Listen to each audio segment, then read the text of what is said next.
வேத வசனம் சங்கீதம் 66வது அதிகாரம் வசனங்கள் 13-15 வரை.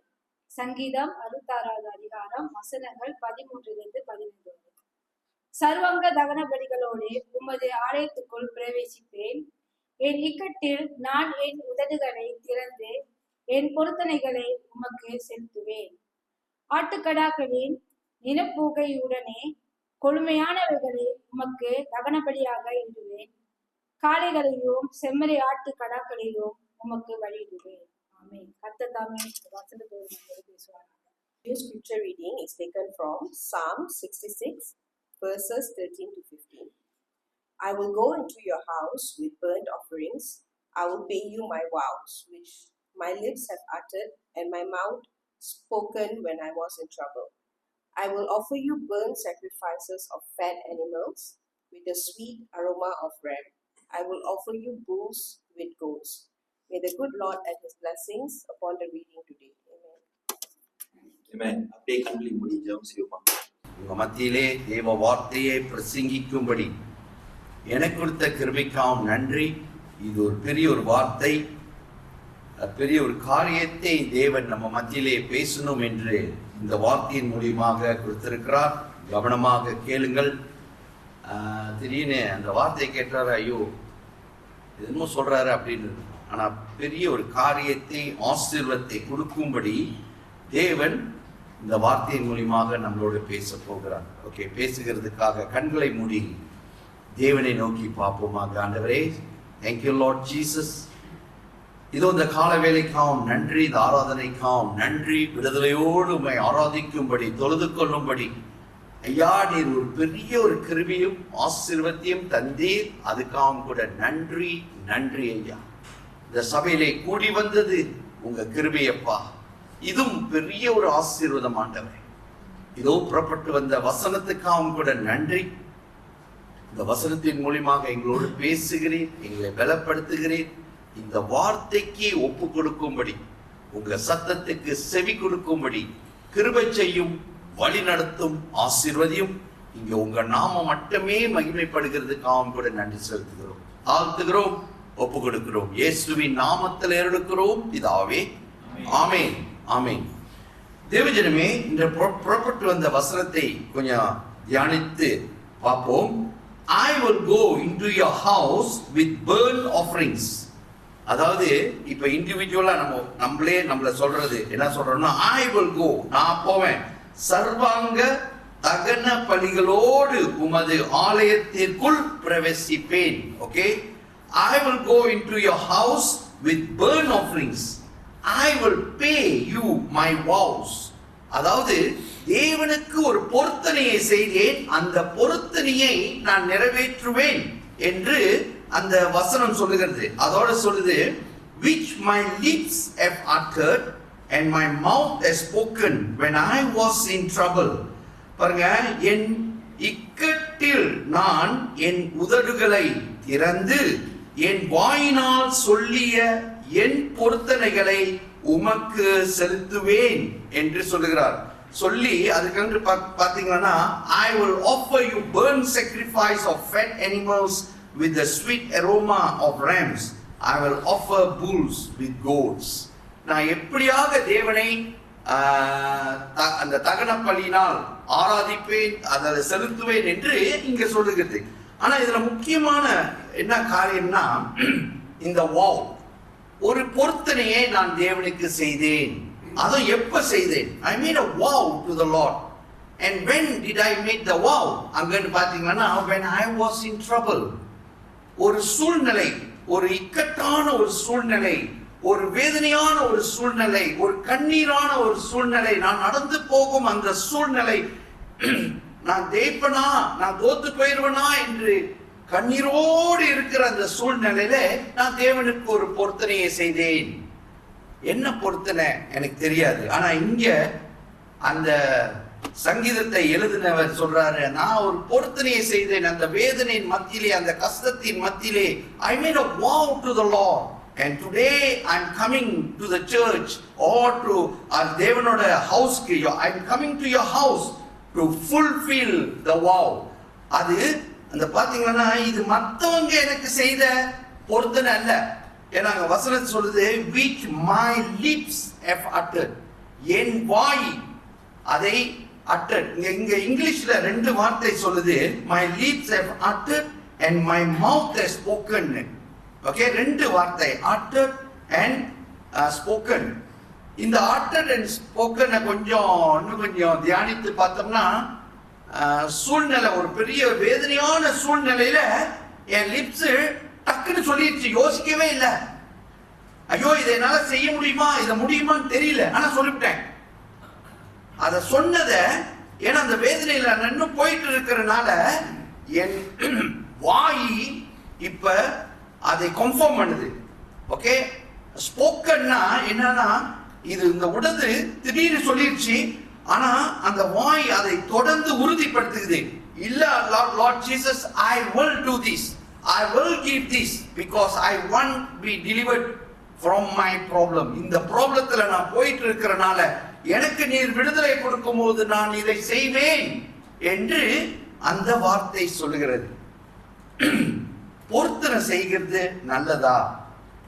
ஆக்சுவலி வசனம் சொல்லுது பொருத்தனை செய்யாம இருக்கிறது நல்லது. It's better not to do any vow to the Lord, because vow செஞ்சீங்கன்னா அதை ஃபுல்ஃபில் பண்ணிடணும். அவர் God கணக்கு வச்சிருப்பார். அதுல ஒரு சில வசனங்கள் எல்லாம் சொல்லிட்டு, எதுக்கு சொல்றேன், யாரையும் மிரட்டுறதுக்காக இல்ல. இந்த வாவை இன்னைக்கு என்ன தேவன் சொல்றாருன்னா, எப்படியும் நம்மள வாவ் செய்ய வச்சிருவாரு. Okay, that is our God. Our God is telling, vow செய்யாம இருக்கிறது நல்லது, பொருத்தனை செய்யாம இருக்கிறது நல்லது. வசனம் சொல்லுது, அந்த வசனத்துல நம்ம பார்க்க போறோம். ஆனா நம்மள பொருத்தனை செய்ய வைப்பாரு. He will force, maybe the word force, அல்லது நம்மளை அந்த இக்கட்டான சூழ்நிலையில கொண்டு போய், இப்ப நீ எப்படி இதுல இருந்து உனக்கு விடுதலை வேணுமா, அப்போ ஒரு வாவ் செய், எனக்கு அந்த வாவை செய்ய வைப்பாரு. ஆனா அதை செய்ய வைக்கிறதுல என்ன ஆசீர்வாதம் இன்னைக்கு பார்க்க போறோம். Okay, we are going to see whether when I make a vow, is it a blessing for me or is a hindrance for me? Okay, அது ஆசீர்வாதமா அல்லது வேதனை கொடுக்குதா என்று பார்க்க போறோம். ஓகே, இந்த vow செய்யலாமா செய்யக்கூடாதா என்ற காரியத்தை போய் பார்ப்போம். எக்லெசியஸ் பிரசங்கி 5 வசனம் 4 இருந்து 6 வாசிங்கள. எக்லெசியஸ் chapter 5 verse 4 to 6. நீ தேவனுக்கு ஒரு பொருத்தனை பண்ணிக்கொண்டால் அதை செலுத்த தாமதியாதே. அது பிரியப்படுவதில்லை. நீ நேர்ந்து கொண்டதை செய். நீ நேர்ந்து கொண்டதை செய்யாமல் போவதை பார்த்தியோ நேர்ந்து கொள்ளாமல் இருப்பதே நல்லது. புரியுதா? நினைக்கிறேன் நம்ம எல்லாத்துக்கும் இந்த வசனம் நாளைக்குன்னா இன்னைக்கு தான் கொடுக்கும். நான் எத்தனை நாளைக்கு வசனத்தை கொடுத்துட்றேன் பிரசங்கிறதுக்கு அட்லீஸ்ட் ஒரு 2 days 3 days கொடுத்துட்றேன். கொஞ்சம் நல்லா அதை வாசிங்க. அதை வாசிக்கும் போது அதில் அப்படி ஒரு என்ன சொல்றது, எல்லாரும் கேட்கும் போது அப்படி ஒரு பயம் வரணும். சும்மா வார்த்தா பித்தா வாசிக்கிற மாதிரி வாசிக்க கூடாது. ஓகே, ஏன்னா அங்கே வாசிங்க, when you make a vow to God, do not delay to pay it. Okay, ஒரு பொருத்தனை நீ செய்யும் போது அதை செஞ்சுட்டு நீ டிலே பண்ணாத அப்படின்னு போடுது. For he has no pleasure in fools. பாருங்க, தேவனோட வார்த்தையில கொஞ்சம் கசாரா தான் இருக்கு. ஆனா இந்த கசாரில் என்ன ஆசீர்வாதம்னு நம்ம பார்க்க போறோம். ஆனா இங்க என்ன சொல்றாருன்னா, நீ ஒரு பொருத்தனை செஞ்சுட்டியானா அதை உடனே செய்யணும். ஒரு ஃபூல் மாதிரி, ஃபூல்னா தமிழ்ல எப்படி போட்டிருக்கு, ஒரு மூடன் மாதிரி இருக்காத அப்படின்னு சொல்றாரு. Pay what you have vowed, better not to vow than to vow and not to pay. புரியுதுங்களா? வாவ் செய்யாம இருக்கிறது நல்லது, ஆனா செஞ்சா அதை கட்டி செஞ்சிரு, கொடுத்துரு, அல்லது என்ன சொன்னியோ அதை செஞ்சிரு. Do not let your mouth cause your flesh to sin. பாத்தீங்களா? அப்பனா ஒரு வாவ் செய்யறது ஆக்சுவலி செய்யாம இருக்கிறது நல்லது, செஞ்சா அது பாவம். செஞ்சிட்டு அதாவது சொல்லிட்டு செய்யாம இருந்தா அது பாவம் என்று தேவன் சொல்கிறார்.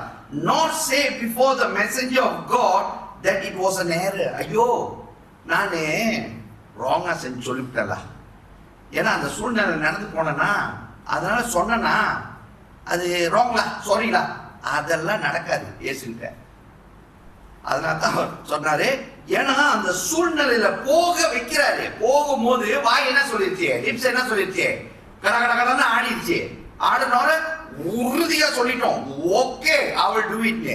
ஏன்னா கடைசியில் சொல்ற, why should God be angry at your excuse and destroy the work of your hands?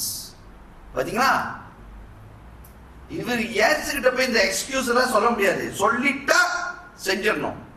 Because you know அவர் என்ன செய்யறாரு பாருங்க, he will destroy the work of your hands. அப்போ ஆண்டவரே, வாவ், செய்யாம இருக்கிறது நல்லதா? நல்லது. ஆனா செஞ்சுட்டா சொன்னபடி செஞ்சிருங்க. ஆனா செய்ய வைக்கிறாரு. அதான் நான் சொல்றேன், செய்ய வைக்கிறாரு. அடுத்த வசனம் பார்ப்போம். மேத்யூ 5, மேத்யூ 5வது அதிகாரம் வசனம் 33ல இருந்து 37. மெதுவா வாசிங்க சிஸ்டர், அவசரமே இல்லை. அன்றியும் பொய்யானை இடாமல் உன் ஆணைகளை கர்த்தருக்கு முன்னிலையாய் செலுத்துவாயாக என்று பூர்வத்தாருக்கு உரைக்கப்பட்டதென்று கேள்விப்பட்டிருக்கிறீர்கள். நான் உங்களுக்கு சொல்லுகிறேன், பரிசேதம் சத்தியம் பண்ண வேண்டாம், வானத்தின் பேரில் சத்தியம் பண்ண வேண்டாம், அது தேவனுடைய சிங்காசனம்.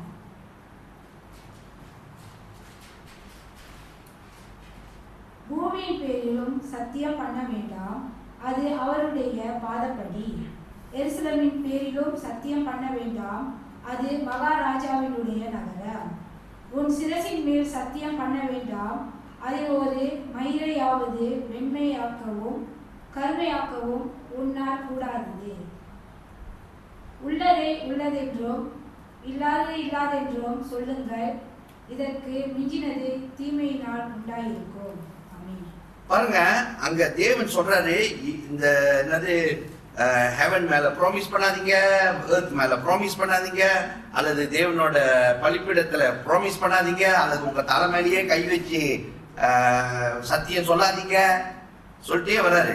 சொல்லிட்டு என்ன சொல்றாரு, எஸ் பி எஸ், இவ் நோ நோ அப்படின்னு சொல்லிருங்கன்னு சொல்லிட்டாரு. ஏன்னா இதுக்கு மேல வர்றதெல்லாம் சில சமயத்துல தெரியுமா, தலைக்கீழமா சொல்றோம் தெரியுமா, அந்த ப்ராமிஸ் எல்லாம் பண்ணி அங்க போட்டிருக்காரு, what ever is more then this is from the evil one.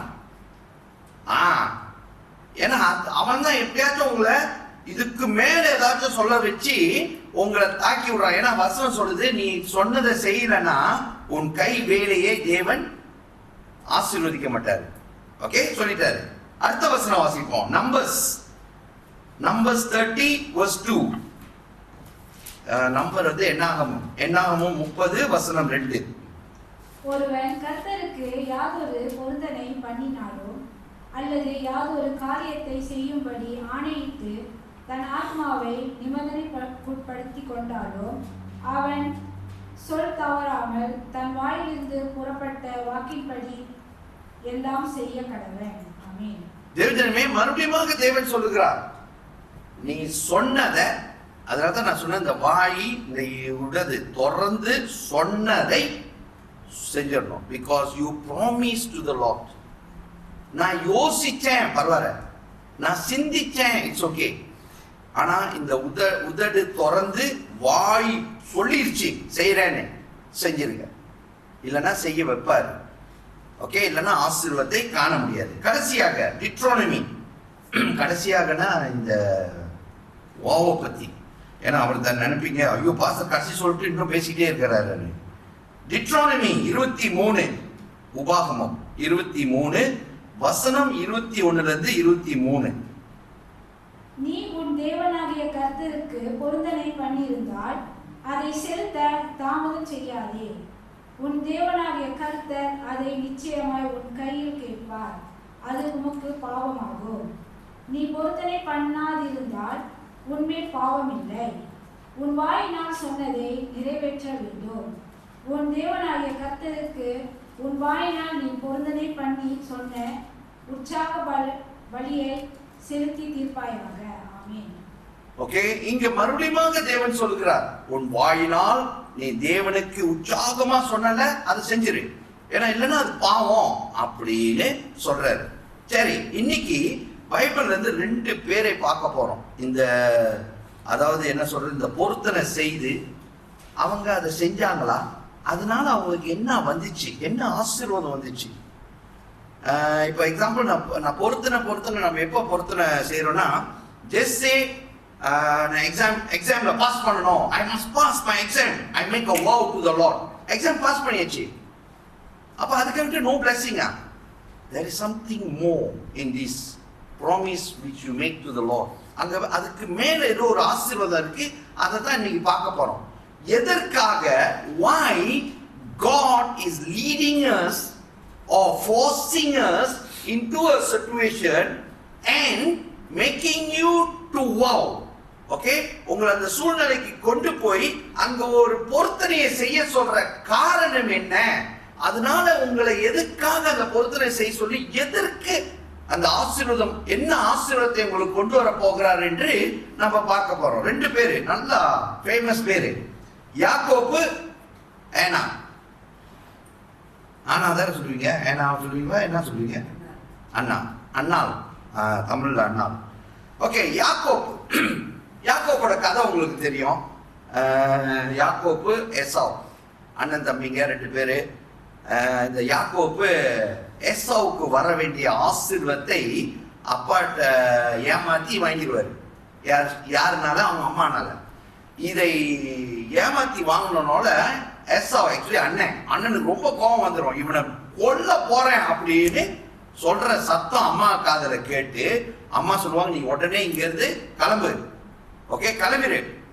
பாருங்க, அந்த அவசரத்துல கிளம்பும் போது அவன் ஒண்ணுமே எடுத்திருக்க மாட்டான். இத எங்க சிஸ்டர் நல்லா அழகா பிரசங்கித்து இருக்காங்க. ஓகே, ஒண்ணுமே இல்லை அவங்க கையில, ஓடுறான். போகும்போது ஒரு இடத்துல நிக்கிறான். ஓகே, அத தலை சாஞ்சி இது பண்றான். அந்த இடத்துல ஒரு பொருத்தனை செய்யறான். He making a vow to the Lord. எந்த சூழ்நிலை? வாசிங்க, Genesis 28, Genesis chapter 28 verse 20 to 22. அப்பொழுது யாக்கோபு, தேவன் என்னோடு இருந்து நான் போகிற இந்த வழியிலே என்னை காப்பாற்றி உண்ண ஆகாரமும் உடுக்க வஸ்திரமும் எனக்கு தந்து என்னை என் தகப்பன் வீட்டுக்கு சமாதானத்தோடு திரும்பி வர பண்ணுவாரானால் கர்த்தர் எனக்கு தேவனாய் இருப்பார். நான் தூணாக நிறுத்தின இந்த கல் தேவனுக்கு வீடாகும். தேவரே, எனக்கு தரும் எல்லாவற்றிலும் உமக்கு தசமபாகம் செலுத்துவேன் என்று சொல்லி பொருத்தனை பண்ணி கொண்டான். ஆமென். தேவஜனமே, இங்க பாருங்க, இவனுக்கு ஆக்சுவலி ஒண்ணுமே இல்லை, கோசம். ஆக்சுவலி இவன் பெரிய பணக்காரன், ஆசீர்வதிக்கப்பட்டு வீட்டுல இருந்தவன். ஆனா இந்த சூழ்நிலையில ஓடுறனால ஒண்ணுமே எடுத்துட்டு போல. ஏன்னா அங்க வசனத்தை பாத்தீங்கன்னா, எனக்கு என்ன சொல்றது, மக்கான், க்ளோதிங் எல்லாம் தேவை, ஒண்ணுமே இல்லை, ஒரு பேக் இல்லை அவன்கிட்ட. ஸோ இவன் ப்ரே பண்றான், ஆண்டவரே. ஏன்னா படுத்த இடத்துல அவனுக்கு சில சொப்பனம்லாம் அவன் பார்ப்பான். ஸோ அங்க அவர் ப்ராமிஸ் பண்ணுவாரு, ப்ராமிஸ் பண்ணிட்டு சொல்லுவாரு, ஆண்டவரே எனக்கு டெய்லி சாப்பாடு கொடுத்து, எனக்கு வசதியெல்லாம் கொடுத்து, என்னை நல்லா வழி நடத்தினியானா, என்னை வழி நடத்தி ஆசீர்வாதத்தோடு நான் திருப்பி எங்க அப்பா வீட்டுக்கு போகும்போது அங்க எந்த பிரச்சனையும் வரக்கூடாது, சண்டை சச்சரவு இல்லாம என்ன நடத்துறீங்களானா நீங்க என் தேவனா இருப்பீங்க. ஓகே, அங்க வசனத்தை நல்லா பாருங்க. அங்க சொல்லுது, Lord shall be my God. Okay, அப்புறம் என்ன சொல்றாரு, and this stone which I have set as a pillar shall be God's house. அங்க ஒரு கல்லை அந்த தலையில வச்சு படுத்து அந்த கல்லை எடுத்து வச்சுட்டு சொல்றாரு, இந்த கல்லு இந்த இடத்துல தேவ ஆலயமாக இருக்கும் அப்படின்னு சொல்லிட்டு அவர் சொல்றாரு. இன்னொன்னு, நீ என்ன ஆசீர்வதிக்கும் போது ஆசீர்வாதத்துல உமக்கு சேர வேண்டிய தசம் பாகத்தை நான் கொடுத்துருவேன் அப்படின்னு சொல்லிட்டு போயிடுவாரு. பொறுத்தன பாத்தீங்களா, புரிஞ்சுச்சா? ஓகே, இப்ப இந்த அண்ணால் செஞ்ச ப்ராமிஸ பார்க்க போறோம். Okay, the promise of Anna is the wife of Elkanah. இந்த எல்கனாவுக்கு 2 வைஃப். Okay, 2 wife. முதல் வைஃப்க்கு நிறையவான ஆசீர்வாதம், பிள்ளைகள் எல்லாம் இருந்துச்சு. இந்த 2வது வைஃப்க்கு நோ சைல்ட். ஸோ இவங்க வருஷம் வருஷம் அந்த தேவ ஆலயத்துக்கு போய், உங்களுக்கு தெரியும் எந்த தேவாலயத்துக்கு போவாங்க, இந்த ஏலி என்ற அந்த பிரீஸ்ட் இருக்கிற தேவாலயத்துக்கு போய் ப்ரே பண்ணிட்டு தேவனுக்கு செலுத்த வேண்டிய காணிக்கையை செலுத்திட்டு வருவாங்க. ஆனா இவளுக்கு ஆக்சுவலி ரொம்ப வேதனை, கஷ்டம். ஏன்னா இவளுக்கு பேபி இல்லை, child இல்லைனால she always cries to the Lord. அந்த வேதனை, கஷ்டம். ஏன்னா அந்த வைஃப் இவளை பார்த்து ரொம்ப கேவலமா பேசுற காரியங்கள்லாம் ரொம்ப வேதனை. she is going through in trouble. இப்ப அந்த இடத்துல ஒரு ஜெபம் பண்றான். ஓகே, இப்ப அந்த பொருத்தனை, அதாவது எப்படி பொருத்தனையை தேவன் கொண்டு வர்றாருன்னு பாருங்க. தயவு செய்து வாசிங்க 1 Samuel, 1 Samuel chapter 1 verse 10 and 11. 10-11 வாசிங்க. அவள் போய் மனம் கசந்து மிகவும் அழுது கர்த்தரை நோக்கி விண்ணப்பம் பண்ணி, சேனைகளின் கர்த்தாவே தேவரே, உம்முடைய அடியாளின் சிறுமையை கண்ணோக்கி பார்த்து உம்முடைய அடியாளை மறவாமல் நினைத்தருளி, உமது அடியாளுக்கு ஒரு ஆண் பிள்ளையை கொடுத்தால் அவன் உயிரோடு இருக்கும் சகல நாளும் நான் அவனை கர்த்தருக்கு ஒப்பு கொடுப்பேன். அவன் தலையின் மேல் சவரக்கன் கத்தி படுவதில்லை என்று ஒரு பொருத்தனை பண்ணினான். ஆமென். தேவஜனமே, இப்ப இவ வருஷம் போய் பலி எடுக்கிறா. ஓகே, வருஷம் போய் அந்த ஹஸ்பண்டோட சேர்ந்து மத்த குடும்பத்தோட போயிட்டு பலி இட்டுட்டு அங்க ஜெபிக்கிறான். ஆனா இந்த வருஷம், this year, the problem or அந்த வேதனை அவளுக்கு ரொம்ப அளவுக்கு போயிடுச்சுன்னு நினைக்கிறேன். It's already to that level. Okay, இப்ப ரொம்ப மனம் கசந்து, உங்க வசனத்தை பார்த்தீங்கன்னா ரொம்ப மனம் கசந்து வேதனையில அவ ஜெபிக்கிறான். ஜெபிக்கும் போது இப்ப she is very specific. இதுதான் இன்னைக்கு காலையில ஒரு மகனோட பேசும்போது நான் சொன்னேன், தேவன்கிட்ட பேசும்போது ஸ்பெசிபிக்கா கேளு. உனக்கு என்ன வேணும், என்ன சொல்லுவேன், அதெல்லாம் ஸ்பெசிபிக்கா கேளு. அவர் ஸ்பெசிபிக்கா செய்வாரு, நீ சொன்னதை ஸ்பெசிபிக்கா செஞ்சு முடிச்சிடு. ஓகே, இங்க ஸ்பெசிபிக்கா அவர் ப்ரே பண்றாரு. அவ என்ன ப்ரே பண்றா? எனக்கு ஒரு ஏதாச்சும் ஒரு பிள்ளையா கேட்டாரு, ஆண் குழந்தை, give me a son and I will give you back the son and he will be always for you. அப்படின்னா என்னது? ஒரு பிள்ளை கொடு, அந்த பிள்ளைய நான் திருப்பி உனக்கே கொடுத்துறேன். and he, இந்த தலைமுடிக்கு ரேசர் வராத அர்த்தம் என்ன தெரியுமா? he will be a Nazarene. தெரியுமா?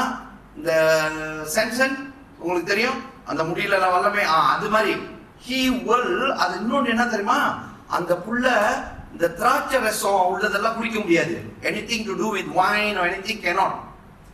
பாருங்க, very specific. She prays to the Lord and say, you do this and I will do this. You understand the vow? When she made the vow, maybe she making every year. ஆண்டவரே பிள்ளை கொடுத்தா, ஐயா இவங்களுக்கு ஒரு சமயம் எல்லா டைம்ல எப்படி தெரியுமா? அவ சிரிக்கிறா, ஆண்டவரே வேதனையை பார்க்கலையா, இப்படியெல்லாம் சொல்லியிருப்பான்னு நினைக்கிறேன். ஆனா அந்த வருஷம் she is very specific with the Lord. Lord, I'm your child. You bless me. You bless me with a child. அதான் ஆம்பளை பிள்ளைய எனக்கு கொடு, உங்க ஊழியத்துக்காக நான் முழுசா கொடுத்துறேன். She never asked anything else. சரி, இதுக்காக என்ன நடக்குது? ஓகே, திருப்பி யாக்கோபோட கதைக்கு வருவோம். இப்ப யாக்கோப்பு உங்களுக்கு தெரியும், how much Jacob was blessed. You all know his name. தெரியுமா தெரியாதா? அவருக்கு எத்தனை மனைவி பாருங்க? 1 கேட்டாரு, எத்தனை கிடைச்சிச்சு? 2. பாக்கி 2 என்னாச்சு? Actually, he legally married 2, buy 1, free 1. Okay, he married the first one, he got his assistant. He married the second one, he got an assistant. So he got 4 wives. 4 wives connect பண்ணணும். ஏன்னா அந்த 4 wives-ல பிறந்த 12 பிள்ளைகள் தான் 12 கோத்திரங்கள். Okay, Abraham is different. Abraham ஒன்னு illegal, கோத்திரத்திலே வரல. Okay, do you understand the difference? இங்க கோத்திரத்துல. சோ 4 மனைவி, 12 பிள்ளைகள். பிளஸ் நீங்க பாத்தீங்கன்னா அவனோட ஆசீர்வாதம் ஆடு மாடு கிட்டலாம் ஆசீர்வதிக்கப்பட்டிருந்தான். ஆமா இல்லையா? ஓகே, இந்த ஆசீர்வாதத்தோடு அவர் திரும்பி போறாரு. யாரை பார்க்கறதுக்கு? அவங்க அப்பா வீட்டுக்கு போறாரு. இந்த கதைலாம் உங்களுக்கு தெரியும். போகும்போது அங்க ஒரு பிரச்சனையும் வரும். ஓகே, அவர் ப்ரே பண்ணுவாரு. ப்ரே பண்ணிட்டு சொல்லுவார், ஆண்டவரே எந்த பிரச்சனை இல்லாம கொண்டு போயிருங்க அப்படின்னு. இது செஞ்ச வாவை கொஞ்சம் மறந்துட்டாருன்னு நினைக்கிறேன். ஓகே, சோ ஏசா வருவாரு, ஆனா ஒரு பிரச்சனையும் நடக்காது. உங்களுக்கு கதை தெரியும், எல்லாம் தெரியும். ஆனா இப்போ ஒரு காரியம் தேவன் சொல்றாரு. வாசிங்க ஜெனசிஸ் 35 verse 1 to 7. ஆதியாகமம் 35 வசனம் 1 ல இருந்து 7 வாசிங்களா. தேவன் யாக்கோபை நோக்கி, நீ எழுந்து பெத்லேக்கு போய் அங்கே குடியிருந்து நீ உன் சகோதரனாகிய ஏசாவின் முகத்திற்கு விலகி ஓடி போகிற போது உமக்கு தரிசனமான தேவனுக்கு அங்கே ஒரு பலிபீடத்தை உண்டாக்கு என்றார்.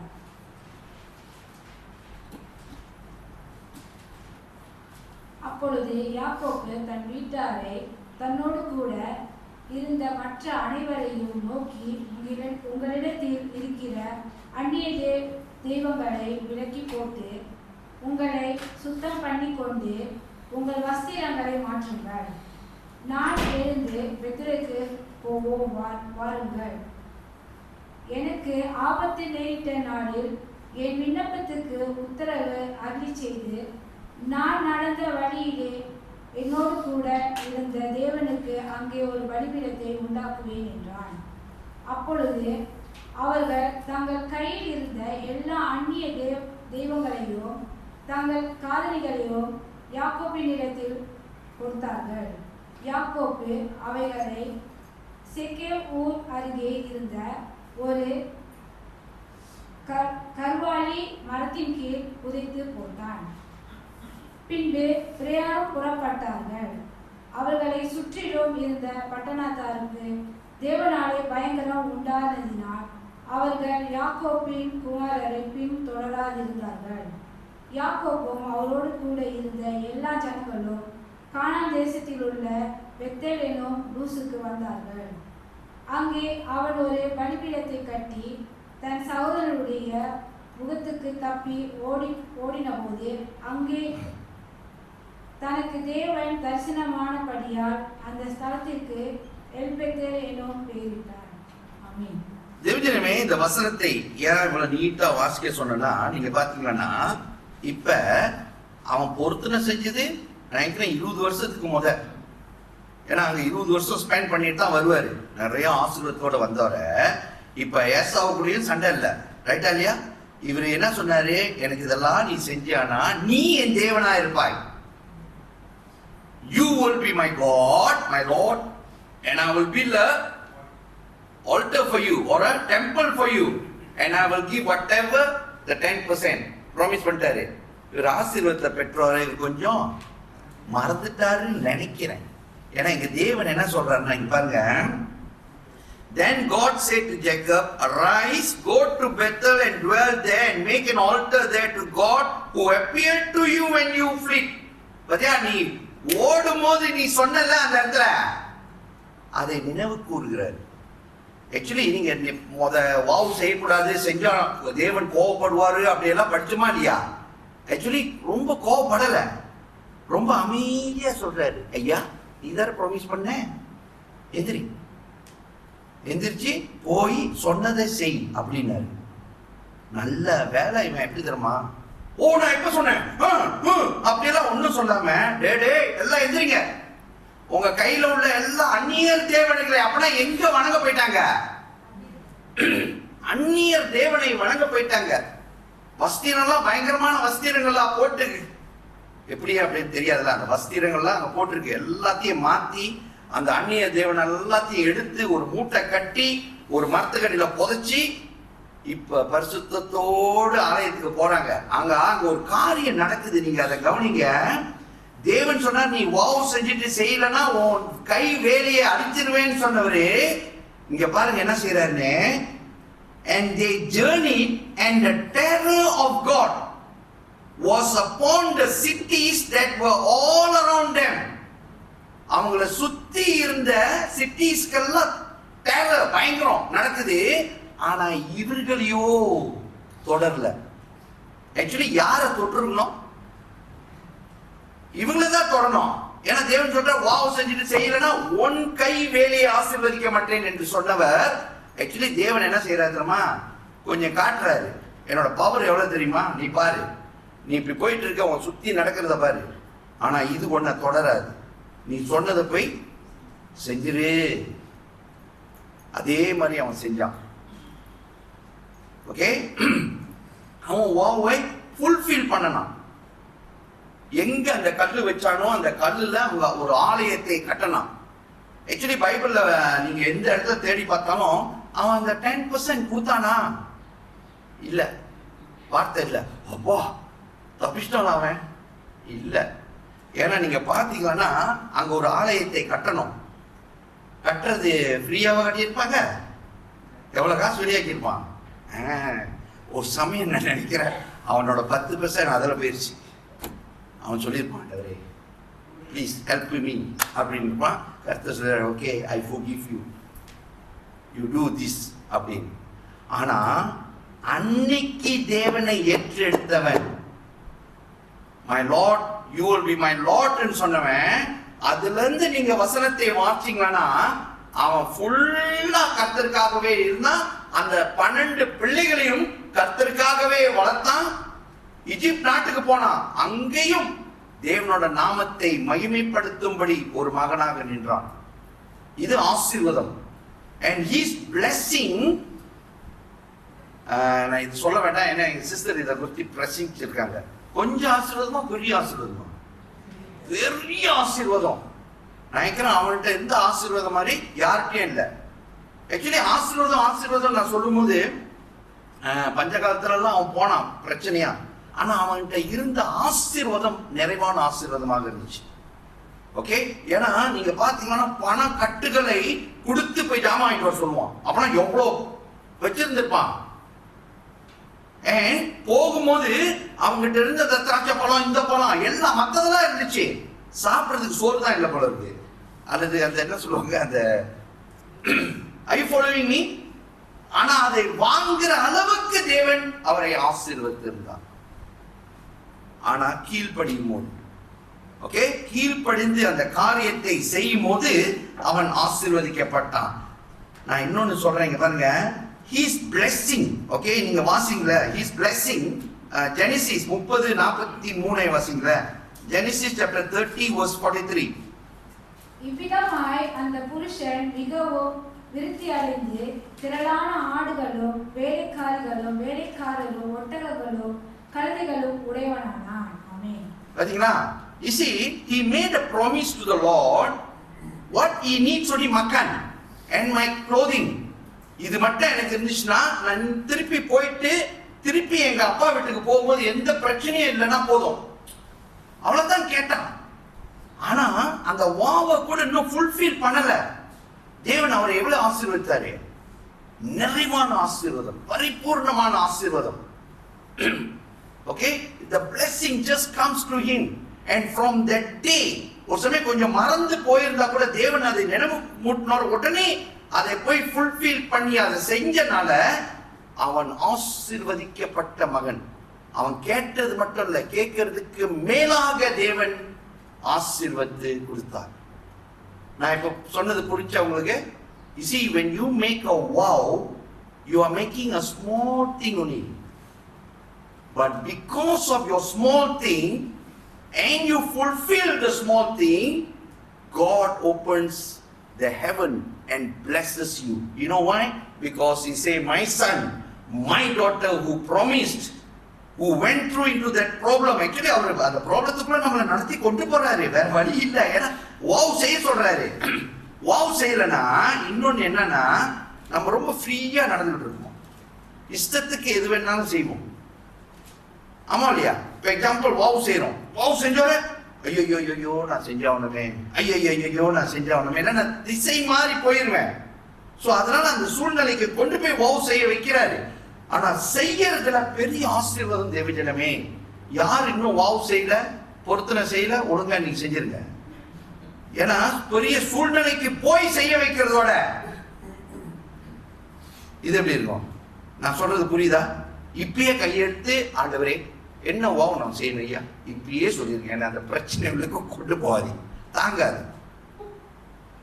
அது பெட்டரா இருக்கும். ரைட்டா இல்லையா? ஏன்னா எனக்கு தெரியும் அந்த வாவை நான் செஞ்சுட்டே இருக்கும்போது என் தேவன் வானத்தின் கதவுகளை திறந்து யாக்கோப்பை ஆசீர்வதித்தது போல என்னை ஆசீர்வதிப்பார். ஓகே, அடுத்தது ஹேனாவை பார்ப்போம். இந்த ஆனா ஓகே, அவ என்ன செஞ்சா? அந்த பொருத்தனைய ஃபுல்ஃபில் பண்ணானா இல்லையா? பண்ணனா. பாத்தீங்கன்னா 1 சாமுவேல் 1:27-28. ஆக்சுவலி நான் சொல்ல வேண்டாம், வாசிக்க வேண்டாம். ஓகே, உங்களுக்கு தெரியும். அவ அந்த புள்ள கொஞ்சம் ஒரு அளவுக்கு வளர்ற வரையும் காத்திருந்து நார்மலி இந்த ஞானஸ்தானம்லாம் கொடுப்பாங்க தெரியுமா? ஆக்சுவலி ஞானஸ்தானம் இல்லை, பிரஸ்திஜை பண்ணி அந்த பிள்ளைய கொண்டு போய் அந்த ஆலயத்தை கொடுத்துட்டு வந்துருவான். இவள்கிட்ட இருந்தது எத்தனை பிள்ளை? ஒரே ஒரு பிள்ளை. தங்கமாக எப்படி இருந்திருக்கும் நல்லா யோசிச்சு பாருங்க. ஓகே, ஆனா she fulfilled, she said no, I promise. என்னோட என்ன சொல்றது, என் கேவலத்தை எல்லாத்துல இருந்து என் தேவன் என்னை தூக்கி எடுத்துட்டார். இந்த பிள்ளைய கொடுத்தனால என் தலை நிமிந்து நான் நடக்கிறதுக்கு தேவன் கிருபை செய்தனால இந்த பிள்ளைய கொண்டு போய் கொடுத்துட்டு அவ வந்துட்டான். தேவன் மறந்துட்டாரா? அந்த புள்ள ஆக்சுவலி உங்களுக்கு தெரியும், Samuel is the top prophet. Okay, பிள்ளைய கொடுத்துட்டு வந்துட்டா. வீட்டில் எம்டியாவா இருந்தா. நீங்க வாசிச்சீங்களா 1 சாமுவேல் 2:20-21 வாசிச்சீங்களா? 1 Samuel chapter 2 verse 20 and 21. ஏலி எல்கானாவையும் அவன் மனைவியையும் ஆசீர்வதித்து, இந்த ஸ்திரீ கர்த்தருக்கு என்று ஒப்பு கொடுத்ததுக்கு பதிலாக கர்த்தர் உனக்கு அவளாலே சந்தானம் கட்டளை இடுவாராக என்றார். அவர்கள் தங்கள் ஸ்தலத்துக்கு திரும்பி போய்விட்டார்கள். அப்படியே கர்த்தர் அன்னாளை கடாட்சித்தார். அவள் கர்ப்பம் தரித்து 3 குமாரரையும் 2 குமாரத்திகளையும் பெற்றாள். சாமுவேல் என்னும் பிள்ளையாண்டால் கர்த்தருடைய சன்னதியில் வளர்ந்தான். ஆமென். தேவஜனமே, இவ செஞ்ச ப்ராமிஸை போய் செஞ்சுட்டு திருப்பி வர்றதுக்கு முத அந்த ஏலி அந்த பிரீஸ்ட் ப்ரே பண்ணுவான் இந்த குடும்பத்துக்காக. Because he knows this child, இந்த சைல்டை கொடுத்துட்டு போறது ஈஸி இல்லை. He will pray and when she goes back God blessed her. அதுக்காங்கிட்டு 3 ஆம்பளை பிள்ளைங்களையும் 2 பொம்பளை பிள்ளைங்களையும் அவ பெரும்படி, அந்த குடும்பம் ஆசீர்வதிக்கப்படும்படி தேவன் கிருபை செய்வார். ஓகே, நீ கொடுத்தது எவ்வளோ? ஒரே ஒரு பிள்ளை. அந்த ஒரு பிள்ளைனால உன் பேரும் புகழும் வந்துச்சு உனக்கு, ரைட்டா இல்லையா? அதுக்காகிட்டு தேவன் உன்னை ஆசீர்வதிக்கிறான். So making a vow, you will never lose. You will see great thing happening in your life. தேவன் அந்த சூழ்நிலைக்கு கொண்டு போய் உன்னை அந்த வாவ் செய்ய வைக்கிறாரு, ரைட்டு. ஏன்னா நான் பல காரியத்துக்குள் நடந்து போகும்போது என் தேவனுக்கு நான் ப்ராமிஸ் பண்ணியிருக்கேன். ப்ராமிஸ் பண்ணி அதை இந்நாள் வரையும் செய்ய தேவன் கிருபை செய்து வழிநடத்தி வருகிறார். இங்க உட்கார்ந்து இருக்கிற பல பேர் அந்த மாதிரி ப்ராமிஸ் பண்ணியிருப்பீங்க, அதை செஞ்சுட்டு வரீங்க. ஒரு சமயம் மறந்திருந்தால், செய்த பொருத்தனையை மறந்திருந்தால் தேவன் இன்னைக்கு நினைவு மூட்டுறார், அதை செஞ்சிரு. ஏன்னா உன்னை ஆசீர்வதிக்கிறதுக்கு காத்திருக்காரு. Actually he is waiting to bless you. நீ இதைத்தான் கொடுப்பேன்னு அவர் சொன்ன, நீ அதை கொடு, நான் இவ்வளவு தரேன் உனக்கு. இதை வச்சுக்கிட்டு காத்துக்கிட்டு இருக்காரு. நம்ம இன்னும் அதை கொடுக்க பயந்துகிட்டு இருக்கோம். எதை? நம்ம ப்ராமிஸ் பண்ணத. 5 மணிக்கு எந்திரிக்கிறேன்னு சொன்னீங்களா? எந்திரிங்க, ப்ரே பண்ணுங்க. பைபிளை ரீட் பண்ணுவேன்னு சொன்னீங்களா? ரீட் பண்ணுங்க. வேற என்ன ப்ராமிஸ் பண்ணீங்க? தேவன்கிட்ட இன்னைக்கு இருந்து நான் ப்ராமிஸ் பண்ணியிருக்கேன், ஆலயத்துக்கு நான் நிச்சயம் வருவேன். இது ப்ராமிஸா? இது வரலன்னா உனக்கு இந்த மாதிரி ப்ராமிஸ் தான் பண்ணாதீங்க. ஏன்னா அது வாக்கு தத்தம். ஓகே, கட்டளை இல்ல. ஒரு கட்டளை சபை ஆராதனைக்கு வரணும், சபாத்தை கனப்படுத்தணும். சோ அத ப்ராமிஸா எடுக்காத. அது நீ வரலன்னா உனக்கு மற்ற காரியத்தை அவர் செய்வாரு. அதெல்லாம் கட்டளை. அப்பா அம்மாவை நான் போட்டு விதிப்பேன். பைபிள் என்ன சொல்லுது? கனம் படுத்தணும்னு. அது கட்டளை இல்ல. ஆண்டவரே, இன்னைக்கு வரையும் எங்க அம்மா அப்பாவை நான் ரொம்ப கஷ்டப்படுத்திட்டேன், I making a vow, I will bless them. இந்த வாவெல்லாம் சொல்லாதீங்க. இதெல்லாம் வாவ் இல்ல, இதெல்லாம் கட்டளைக்கு கீழ்ப்படியாதனால நீங்க கீழ்ப்படுகிறேன் என்று சொல்றீங்க. Do you can see the difference? நான் செய்கிற வாவ், இவர் சொன்ன அந்த வாவ் என்னன்னா, என் தேவனுக்காக என்ன செய்வேன், சம்திங் டிஃபரண்ட். நான் தேவனுக்காக இந்த ஊழியத்தை செய்வேன், என் தேவனுக்காக நான் வந்து காரியத்தை செய்வேன், என் தேவனுக்காக நான் இப்படி இருப்பேன் அப்படி செய்வேன். அதை சொல்றீங்க தெரியுமா, அந்த வாய் திறந்து ஏதோ ஒரு காரியத்தை இன்னொன்னு உங்க சிந்தனைக்கு கொண்டு வருவாரு. அத ப்ராமிஸா நீங்க கொடுப்பீங்க. அந்த ப்ராமிஸ கொடுத்தது எதுக்கு? ஒரு சாதாரண ஒரு காரியத்துக்காக. ஆனா பெரிய ஆசீர்வாதத்தை உங்களுக்காக தேவன் வைத்திருக்கிறார். தேவஜனமே, there's a great blessing behind இந்த பொருத்தனை. இந்த வாவுக்கு பின்னால ஒரு பெரிய ஆசீர்வாதம் இருக்கு. அதைத்தான் இன்னைக்கு அவர் பேசிக்கிட்டு இருக்கிறார். ஏன் இதை சொல்றாருன்னா, நமக்கு இன்னைக்கு இந்த வருஷம் புறப்பட்டு வந்த வசனம் என்னது?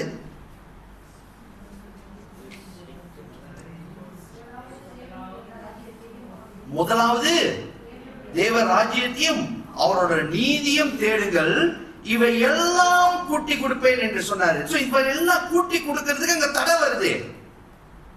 ஃபுல்லா கொடுக்க முடியல நமக்கு. ஏங்க? ஏன்னா தேவனோட நீதியும் அவரோட ராஜ்யத்தையும் தேடும் போது பல சூழ்நிலைக்குள் நீங்களும் நானும் போறோம். ஆமா இல்லையா? It's not easy to walk in the kingdom of God or in the righteousness. தேவனோட நீதியிலும் தேவனோட ராஜ்யத்திலும் நடக்கிறது சின்னாங்க இல்ல. சோ அந்த கஷ்டத்துல நடக்கும் போது அப்பதான் அந்த வாவ் வருது. அந்த வாவ் வரும்போது தேவன் சொல்கிறார், இவைகளெல்லாம் நான் உனக்கு கூட்டி கொடுப்பேன்.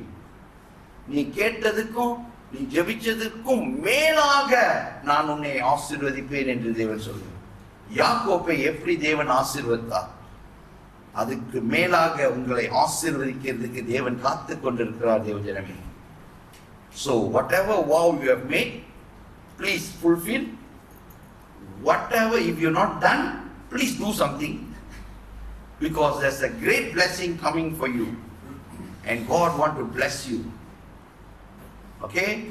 இல்ல பாஸ்டர், நீங்க தான் சொல்லிட்டீங்க அங்க வாவ் செய்யாம இருக்கிறது நல்லது அப்படின்னு. ஆமா, அது நல்லது. ஆனா என்ன, நம்ம ஆண்டவர் கொஞ்சம் வித்தியாசமானவர்.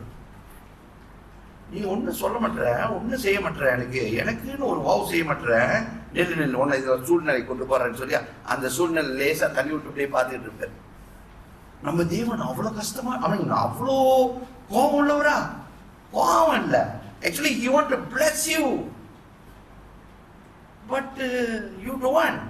So he says what? No, my son, my child. அப்படி தள்ளி விட்டுட்டு அப்படி பாப்பாரு, ஆண்டவரே நான் இதை செய்கிறேன். Very good, now you come.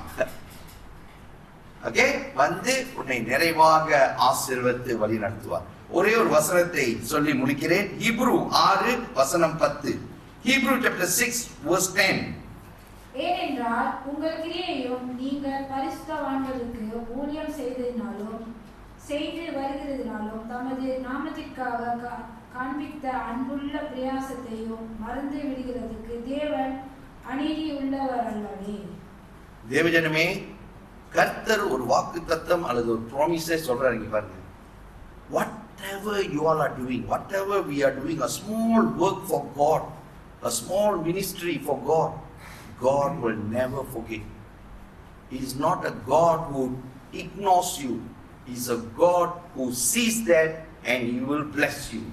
For the small thing what you are doing, அந்த சிறிய காரியத்தை நீங்க தேவனுக்காக உண்மையாக செய்றீங்க, உத்தமத்தோடு செய்றீங்க, வாஞ்சியோடு செய்றீங்க, தேவன் அதை கவனித்து உங்களை ஆசீர்வதிக்கிற தேவன். அவர் மனச மாதிரி இல்லை சொல்லிட்டு ஏமாத்திட்டு போறதுக்கு. ஓகே, தேவன் வாக்கு மாறாதவர், சொன்னதை செய்து முடிக்கிறவரையும் நம்மளோடு இருந்து காரியங்களை செய்கிறவர். ஹல்லேலூயா. அந்த விசுவாசத்தோடு கண்களை மூடுவோம், ஜெபிப்போமாக. ஆண்டவரே, ஸ்தோத்திரிக்கிறோம், நன்றி செலுத்துகிறோம். இந்த நாள் வாக்குத்தத்தத்துக்காம் நன்றி அப்பா. ஆவியானவரே, பொருத்தனையை குறித்து எங்களோடு பேசியதுக்காம் நன்றி.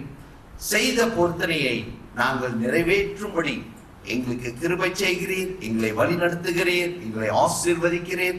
இதோ இந்த நாளிலும் சபையோடு பேசிக் கொண்டிருக்கிற இந்த வாக்குத்தத்தத்துக்காம் வார்த்தைக்காம் நன்றி செலுத்துகிறோம்.